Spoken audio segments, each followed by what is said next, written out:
Praise the Lord. खुदावंद यीशु मसीह के प्यारे नाम में मैं pastor Danish Peter program Fazl-e-Ilahi Grace Network Television पर आप तमाम प्यारे बहन भाइयों को सलाम पेश करता हूँ, खुशामदीद कहता हूँ। What a joy this is. क्या जबरदस्त खुशी की बात है कि आज एक दफा फिर से हम आपके पास, आपके घर के अंदर हैं। मुझे नहीं पता आप घर पर देख रहे हैं या फोन पर देख रहे हैं, बट जहां पर भी देख रहे हैं, सलाम जी। एक जो बड़ी खास बात है मेरे दिल के अंदर मैं आपके सामने रख रहा हूं कि जब ईमानदार किसी जगह पर जमा होते हैं, कलाम हम बताता है कि उनका खुदा उनके दरमियान उतर आता है। दुनिया के अंदर कोई ऐसा अकीदा, कोई ऐसा दीन, कोई ऐसा कॉन्सेप्ट है नहीं जहां पर कोई ये कहे कि खुदा मेरे साथ या हमारे दरमियान उतरा हुआ है। लोग कहते हैं कि खुदा हर जगह मौजूद है, लेकिन जब ईमानदार प्रस्तुत करते हैं, ईमानदार, मैं आपको एक बात सच बताऊं, व्हाट इज द डिफरेंस? दुनिया और ईमानदारों में जो चीज फर्क पैदा करती है वो हमारी इबादत ही है, वो हमारी प्रस्तुत ही है। जब कोई ईमानदार और मैं जब एक दिन पढ़ रहा था, सीख रहा था मसीही प्रस्तुत के बारे में, और मैं कभी भी नहीं भूलता जिस तरह कोई जानवर अपने मालिक के पैर चाटता है, हम अपने मालिक के कदमों का भूसा, उसके कदमों को चूमते उसी तरीके से, अकीदत में, औ में। We just, that's our worship. ये हमारी प्रस्तुत है कि हम अपने मालिक, अपने माबूद के पैरों को चूमते हैं। इस कदर हम उसके सामने खम हो जाते हैं कि वो सरबुलंद हो हमारी प्रस्तुत में, हमारी इबादत में, हमारे गाने में। सो यीशु के नाम को ऊंचा करते करते मैं आज आपके दरमियान हमारे प्यारे भाई पास्टर अदील एडविन साहब को खुशामदीद कहना चाहता हूं, जो आज स्टूडियो में हमारे साथ मौजूद हैं। आपका ताल्लुक living hope for the world ministry से है, फैसलाबाद के अंदर ये मुकीम है। गुज़श्ता 12 सालों से खुदावंद की खिदमत में, खुदा के काम में कोशा है और बहुत ज़बरदस्त परस्तार हैं। He is a wonderful worship. मुझे पता है कि आपने कोई जायजा लगा लिया जब मैं प्रस्तुत के बारे में बात कर रहा था कि आज कोई प्रस्तार हमारे साथ स्टूडियो में है, लेकिन आइए आपके ये जो थी ना कि हमें पता है, तो आज उस पता को पता कर ही लेते हैं। लेकिन आज हम सीखेंगे भी, भाई की गवाही भी सुनेंगे और मिलकर उनके साथ थोड़ी देर प्रस्तुत भी करेंगे। सो पास्टर अदील साहब, welcome, thank you very much आपके टाइम के लिए। आप कैसे हैं? फैसलाबाद कैसा है और क्या हो रहा है इन दिनों में?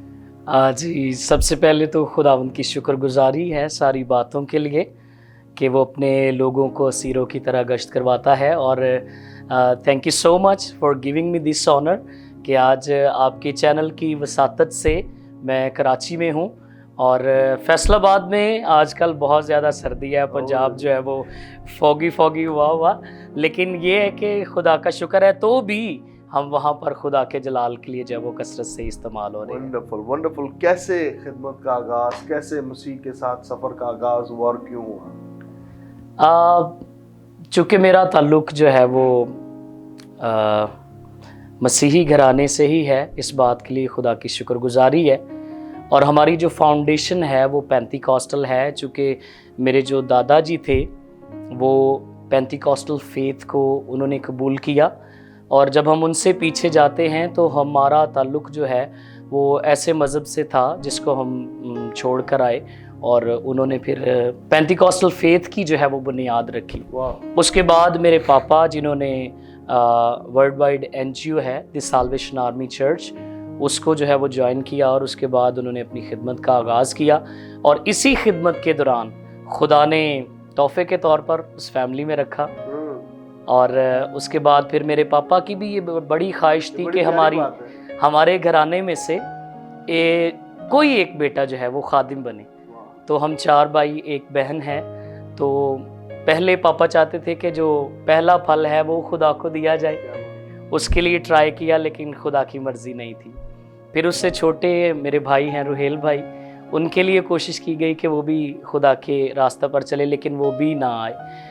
तब खुदावंद का कलाम जो है वो इस तरह से नाजिल हुआ कि एक दिन मैं अपने कमरे में लेटा हुआ था और मैं इसे इंगेज करता हूँ खुदा के कलाम मुक़द्दस में से, सैमुअल की ज़िंदगी में से। तब तकरीबन 13-14 साल का मैं जो था वो अभी था, कुछ पता नहीं था। तो एक दिन मैं कमरे में सोया हुआ था तो मुझे बड़ी एक खूबसूरत आवाज़ आई, अदील।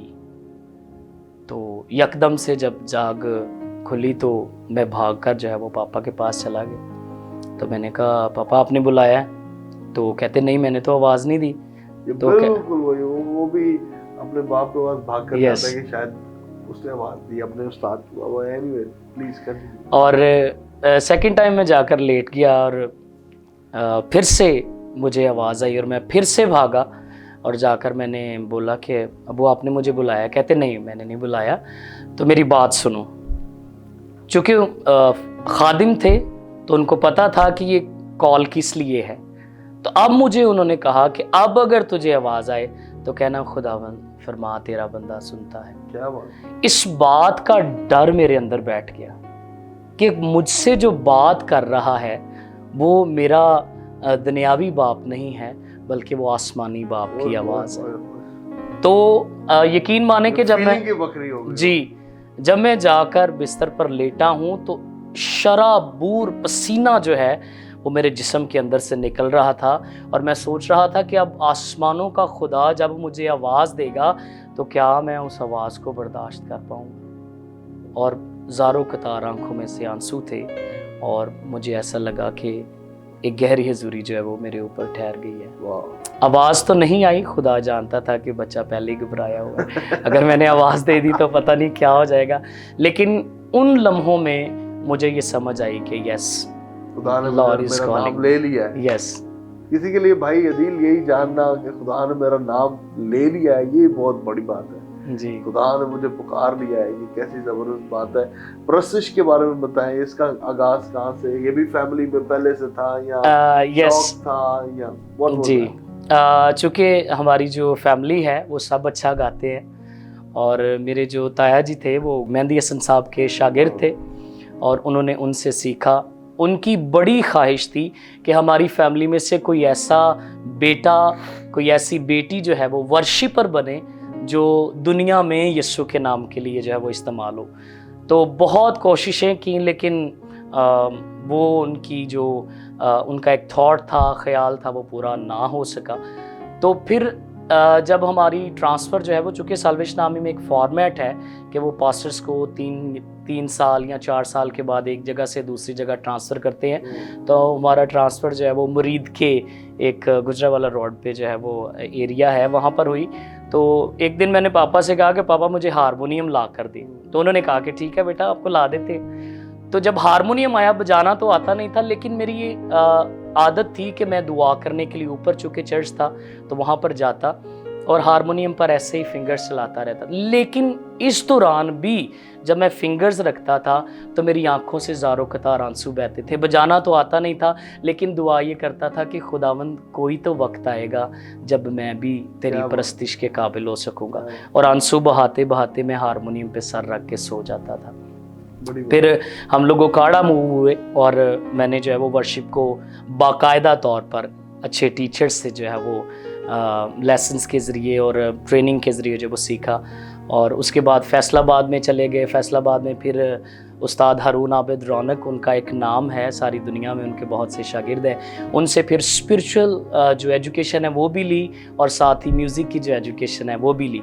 लेकिन इस बात को समझते समझते कि खुदा ने मुझे बुलाया, मुझे 12 साल लगे इस बात को समझने में कि खुदा ने मुझे एक वर्शिपर के तौर पर जो है वो कॉल किया है। और जब भी मैं वर्शिप करता था तो लोग रोते थे, स्लेन हो जाते थे और एक गहरी हजूरी जो वो लोगों पर ठहर जाती थी। तो ये निशानात थे जो मुझे बता रहे थे कि खुदा मुझे अपने जलाल के लिए इस्तेमाल करना चाहता है। तो फिर मैंने अपने आप को बाकायदा तौर पर रोज़ा और दुआ में ठहराना शुरू किया। और ये पीछे जो 2 साल मेरे गुजरे हैं, इवन जब वर्शिप करके मैं वापस आता था तो मेरी आंखों से ज़ारों कतार आंसू होते थे। बाइक पर ही रोते रोते जो है वो टाइम गुजर जाता था। फिर दुआ में जो है वो घंटों घंटे ठहरना शुरू किया। और फिर खुदा ने मुझे 2 खादमीन ऐसे दिए जिनको मैं भाई भी कहता हूँ। मेरी जो स्पिरिचुअल लाइफ है उसकी अंडरस्टैंडिंग में उन्होंने मुझे सपोर्ट किया और खुदा के कलाम में से मुझे सिखाया।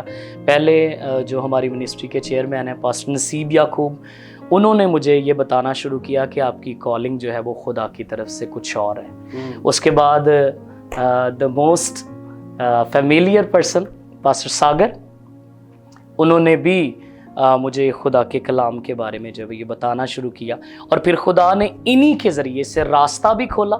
आज हम कराची में हैं तो it's just because of my brother pastor Sagar, और वो बोझ जो खुदा ने उनकी ज़िंदगी में रखा था उनको उन्होंने कबूल किया, और फिर हम कराची में आए ताकि आज खुदा हमें आपसे मिलवाए, इस चैनल पर लेकर आए, और इसके ज़रिए से मैं अपनी टेस्टमनी सारी दुनिया को बता सकूं। बहुत बड़ी और ज़बरदस्त टेस्टमनी है। और इनफैक्ट जितने हमारे नौजवान बेटे बेटियां, दोस्त, भाई बहनें देख रहे हैं, मेरा ये ईमान है कि बहुत सारों के लिए तक़वियत का सबब ठहरेगी। कईयों को तो खुदा आवाज़ दे रहा है, वो सुन नहीं पा रहे हैं, या इवन सुन के इसको इग्नोर कर रहे हैं। लेकिन आई एम सो थैंकफुल कि आपने जब आवाज़ को सुना तो आपने उस आवाज़ का पीछा किया। yes.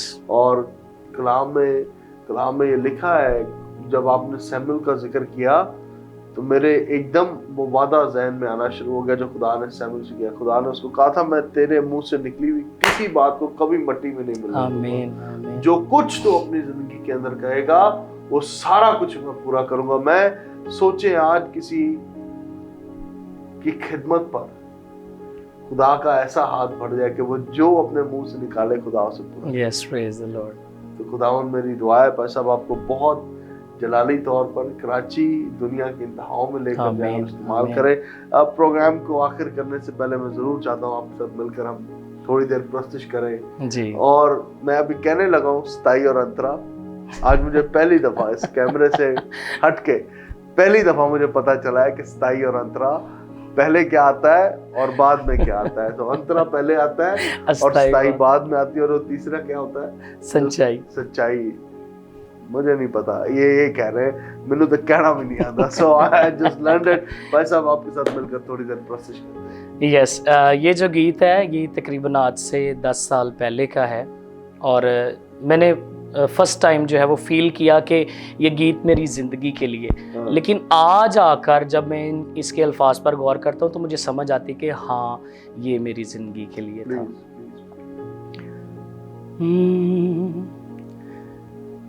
चलता था मैं जिंदगी में तुझसे बेखबर, भटका था यूं राहों में मैं था दर बदर। मैंने ना था जाना प्यार होता है ये क्या, सुन के मैंने क्रूज से वो तेरी आवाज। तूने मेरा नाम पुकारा, दिया मुझको सहारा। तूने मेरा नाम पुकारा, दिया मुझको सहारा। अब ना छोड़ता, तू है मेरा मसीहा। चलता था मैं जिंदगी में तुझसे बेखबर, भटका था यूं राहों में मैं था दर बदर। ये है मेरी पुकार, तेरी तलब बार बार। मुझको मिली ये खुशी, जैसे खुशी पहली बार। मेरा दिल मेरी जान यही कहे, मेरी रूह मेरी सांस तेरे लिए। मेरा दिल मेरी जान यही कहे, मेरी रूह मेरी सांस तेरे लिए। हो गया मैं तुझ पे फिदा, हो गया मैं तुझ पे फिदा। हो ये है मेरी पुकार, तेरी तलब बार बार। Thank you Jesus.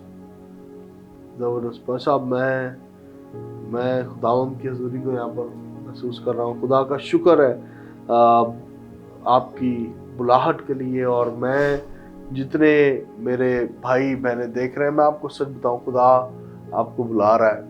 उसकी आवाज़ को इग्नोर ना करें, अनसुना ना करें, उसकी आवाज़ के पीछे चलें। जब आप उसकी आवाज़ के पीछे चलते हैं, मैं आपको बताऊं, वंडर्स विल हैपन।